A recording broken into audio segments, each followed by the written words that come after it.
કવેશ મોદી છું. હું અમદાવાદથી આવ્યો છું મારા નાનાના ઘરે ડીસા.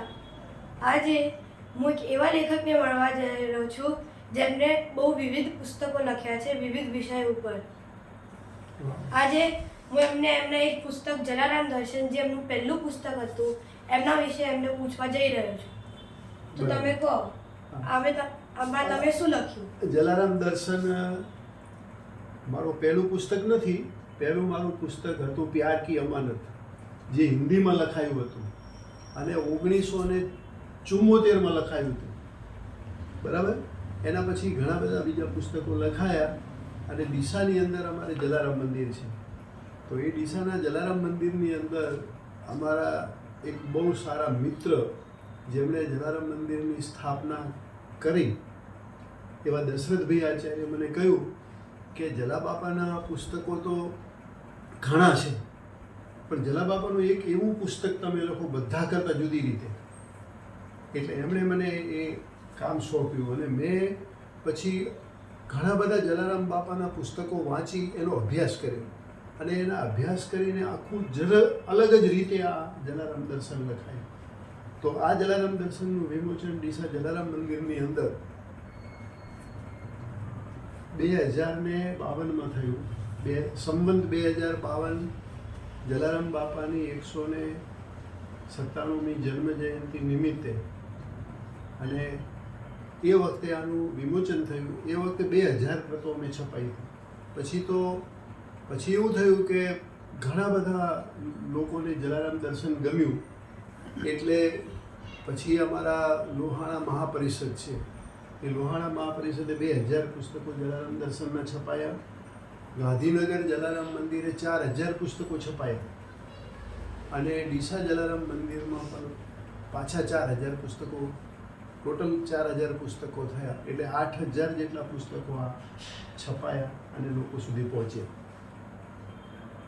હવે તારે શું કરવાનું છે? તારે આ જલારામ દર્શન વાંચવાનું છે અને જલારામ દર્શન વાંચીને પછી તારે મને કહેવાનું છે કે તને એમાં શું ગમ્યું. બરાબર? હા. હવે તારું નામ તે કવિશ કહ્યું ને, કવિશ, પાછળ સ લાગેલો છે ને? હા.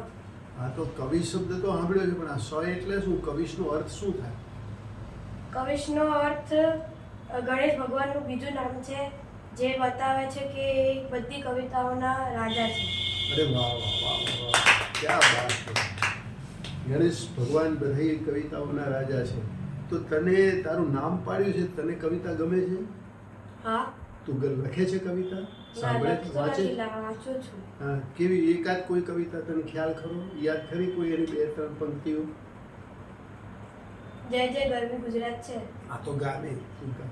જય જય ગરવી ગુજરાત, દીપે અરણુ પર્વત, જ્યોજ પ્રકાશે જળન કુસુંબી, પ્રેમ શૌર્ય અંકિત, તું ભણાવવાની સંતતિ સૌને પ્રેમ ભક્તિની રીત, ઊંચી તુજ સુંદર જાત, જય જય ગરવી ગુજરાત. જય જય ગરવી ગુજરાત, દિશે અરુણું પ્રભાત, કે નર્મદે લખ્યું. બરાબર. એટલે તે ક્યાં સાંભળ્યું તું? એ તારી સ્કૂલમાં ગવાય છે? રોજ ગવાય છે? અચ્છા. પછી સ્કૂલમાં પ્રાર્થનામાં બીજું શું શું થાય? બસ ઓમ ભૂર્ભુવસ્વર, પછી સ્કૂલનો નેશનલ પ્લેજ, પછી બધી પ્રાર્થના હોય વિવિધ, જે ઇતની શક્તિ દે હમે માતા, પછી ઇતની શક્તિ હમે દે દાતા. ના, માતા. માતા એટલે સરસ્વતી, હે ને? ઇતની શક્તિ હમે દેના દાતા, મન કા વિશ્વાસ કમજોર હોના. આ જે ગીત છે ને, એ ફિલ્મી ગીત છે. અને દો આંખે બારા હાથ ફિલ્મ હતી.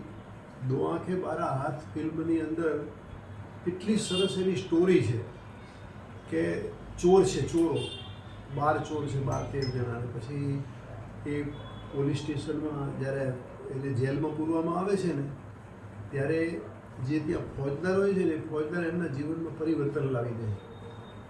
પછી એવું બને છે કે જ્યારે એ ફોજદારનું, ઘણી બધી લાંબી કથા છે, પણ એનું મૃત્યુ થાય છે.